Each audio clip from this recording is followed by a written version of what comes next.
मल्लिकार्जुनाय नमः। ॐ महाकालेश्वराय नमः। ॐ ओंकारेश्वराय नमः।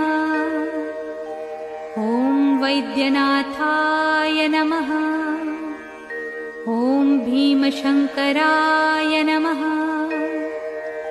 ॐ रामेश्वराय नमः। ॐ नागेश्वराय नमः। ॐ विश्वेश्वराय नमः। ॐ त्र्यंबकेश्वराय नमः।